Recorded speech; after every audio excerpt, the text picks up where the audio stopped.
Buenos días a todos. Muchos ya me conocéis y los que no me conocéis me presento. Yo conocí a Capote por culpa de un linfoma. Me diagnosticaron un linfoma, pusimos en marcha EAL y aquí seguimos después de tantos años. Y digo tantos años y por si acaso hay alguien que está empezando ahora con el reto de una enfermedad hematológica, son 23 años los que va a hacer que me diagnosticaron. Y estoy aquí contra todo pronóstico, que me parecía que me moría y que esto era imposible. Estoy aquí sin ninguna prisa de irme tampoco, ¿no? Entonces, la vida, como dice Antonia, es bella y también hay momentos menos agradables y es el que me toca contaros a vosotros, porque vamos a hablar de un tema bastante más feo y que os va a gustar menos que lo que nos ha contado Antonia también. Y es que me dijo Capote que hablase del acceso a los medicamentos en el Sistema Nacional de Salud. Perdona un momento que veo aquí, ya está, que no encontraba la tecla de pasar. Yo quería empezar diciendo que nosotros somos pacientes, somos pacientes para las administraciones, somos pacientes y en ocasiones parecemos hasta números cuando se habla de lo que costamos a los sistemas, pero ante todo, y creo que nadie estará en desacuerdo conmigo, somos seres humanos. Somos personas con unos derechos, con sentimientos, con mucho más que una enfermedad y con muchas más preocupaciones que el costo de la enfermedad, que eso no es lo que en teoría debería estar preocupándonos a los pacientes, ¿no? Y cuando hablamos de acceso a los medicamentos y cuando hay dificultades para que esos medicamentos se aprueben en nuestro país y que no llegue la innovación y que no nos lleguen los mejores fármacos lo antes posible, puede haber una diferencia significativa entre la vida y la muerte. O muchas veces puede significar la muerte en vida, el estar alargando una enfermedad porque un fármaco no llega o porque no nos lo quieren poner, que eso es mucho peor, y eso nos está matando, ¿no?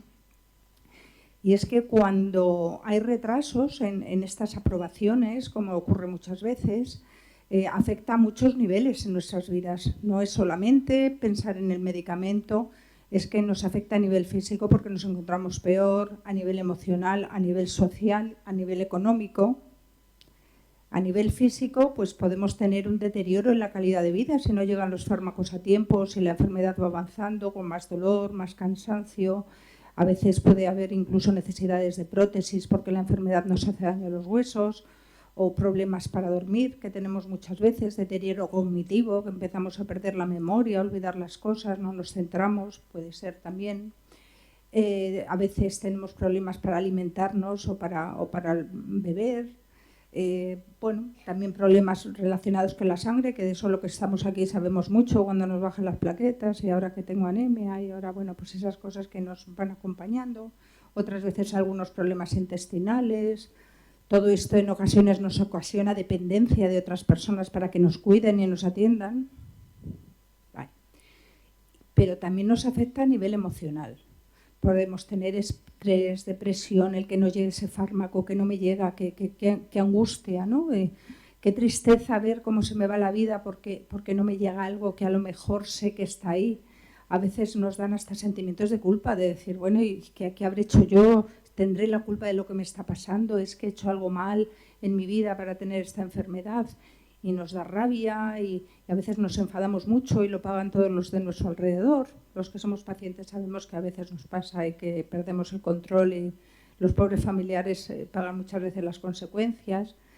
Tenemos ansiedad, miedo, bueno, que os voy a decir, el fantasma de la muerte, que siempre lo tenemos ahí presente y que muchas veces no lo hablamos, pero nos visita y muchas veces en la madrugada cuando nos desvelamos está ahí. Y también toda esta situación nos afecta a nivel social, porque nuestra vida cambia, a veces los cuidadores pasamos a ser cuidados. Yo tenía 3 hijos que tuvieron que cuidar otros y para además cuidarme a mí. Tendemos a aislarnos muchas veces, no queremos estar en contacto con otras personas porque no queremos, ¿no?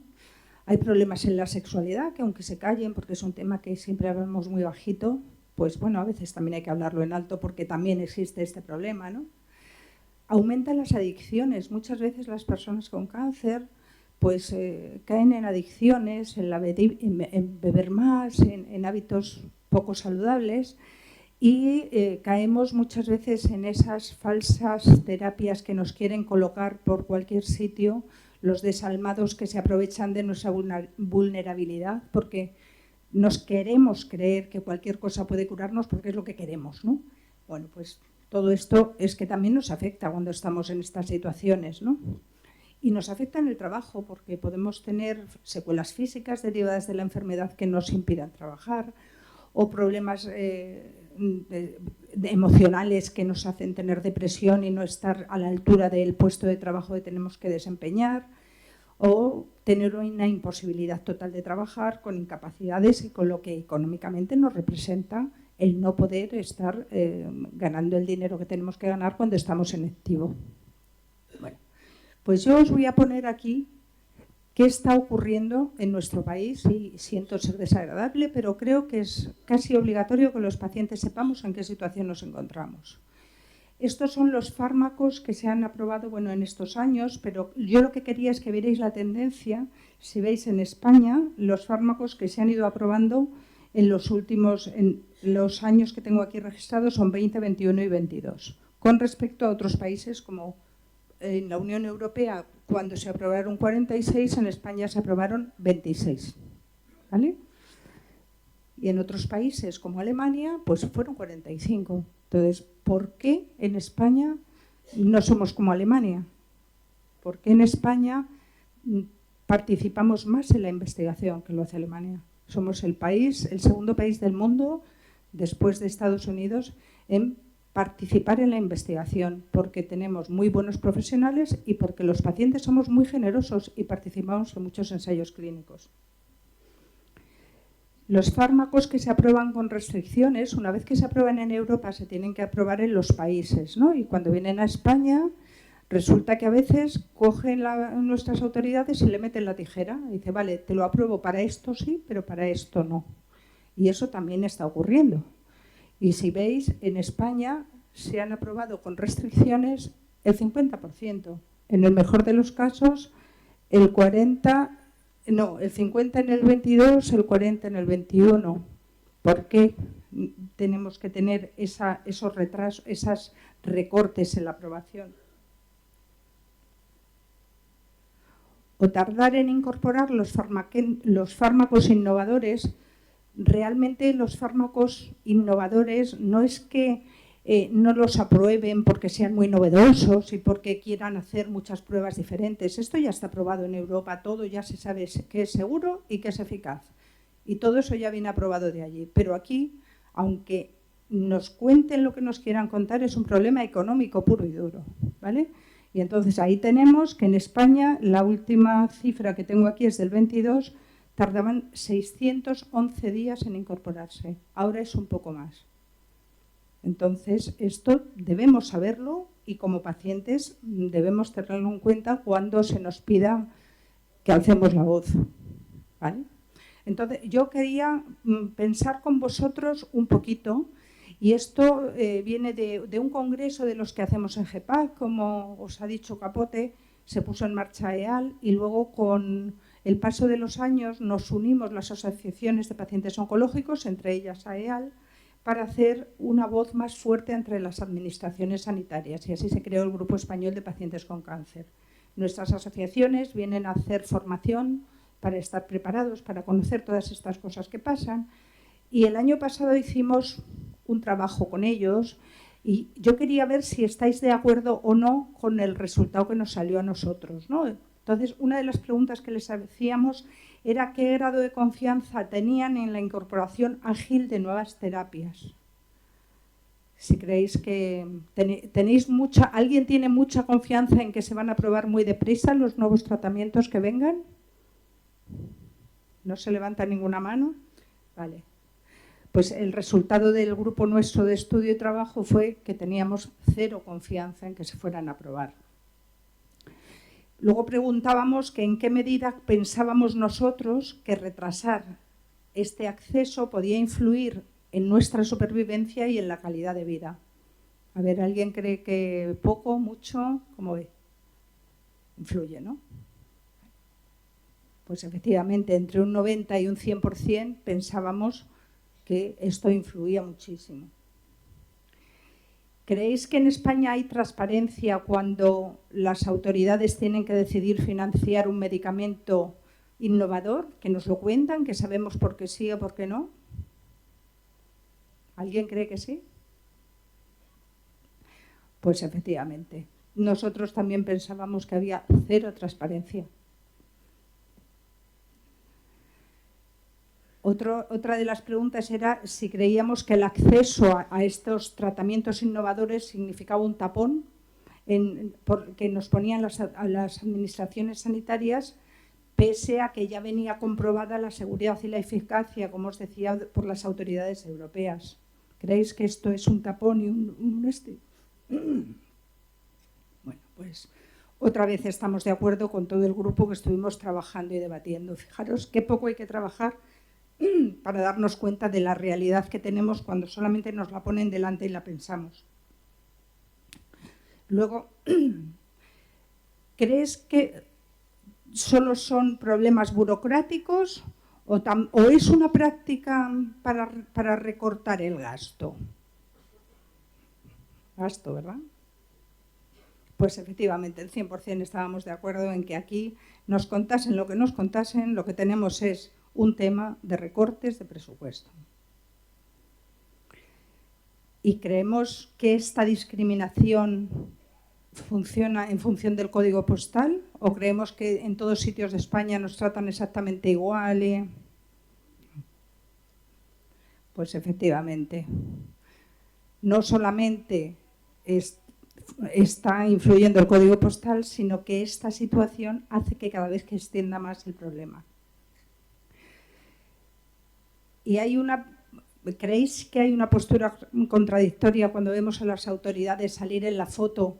Porque en España investigamos mucho y se ponen muy contentos y salen en todos los medios, pero luego a la hora de financiar esos fármacos que han aplaudido que se han investigado y que los pacientes hemos colaborado, ¿no los aprueban? ¿Hay una contradicción? Bueno, pues sí, efectivamente hay una contradicción. El 100% pensamos lo mismo. Y tendría que medirse estas aprobaciones por lo que cuesta o por lo que significa de mejora el fármaco. Por lo que significa de mejora, efectivamente. Y deberíamos tener unos resultados homogéneos en todo el país y públicos, que todo el mundo los sepa, que todos sepamos esos resultados en todos sitios y dónde es el mejor hospital y dónde es el mejor centro y dónde se aplican mejor las terapias. Pues también nosotros coincidíamos con que sí. Y en ocasiones os habrán hablado de ensayos clínicos y seguro que alguno de vosotros ha participado. Bueno, ¿verdad que algunas veces hay problemas para que nos elijan para ser candidatos a ese ensayo clínico y cuesta trabajo? Pues también el 100% pensábamos que sí. Entonces, con estas situaciones, creemos que como asociaciones de pacientes, AEAL y otras asociaciones que estamos todos juntos para hablar más fuerte, para que nos oigan mejor y poder conseguir algo, o por lo menos que nos escuchen y que vean que somos muchos y que sobre todo somos muchos votos, que es lo que le importa a la clase política, ni más ni menos. Pues desde el Grupo Español de Pacientes con Cáncer, AEAL, todas las asociaciones, estamos dando vueltas a ver qué podemos hacer desde el mundo de los pacientes, y uno de los proyectos que hemos puesto en marcha es uno que se llama Cáncer Cuestión de Estado, porque nos parece que tiene que estar como prioritario en las agendas políticas de todos los partidos y en todas las administraciones, y que tienen que contar con los pacientes. Y para ello os explico muy brevemente, pero sobre todo, por si acaso alguien se encuentra con un problema y quiere acudir a nosotros, simplemente tiene que contactar. Luego al final os voy a dejar mis datos de contacto directo. Hemos puesto en marcha unos protocolos. Unos son para trabajar con el Ministerio de Sanidad cuando vienen estos retrasos en las aprobaciones, que eso vosotros directamente no vais a poder, porque tampoco os llega la información muchas veces de qué fármaco se va a aprobar o no.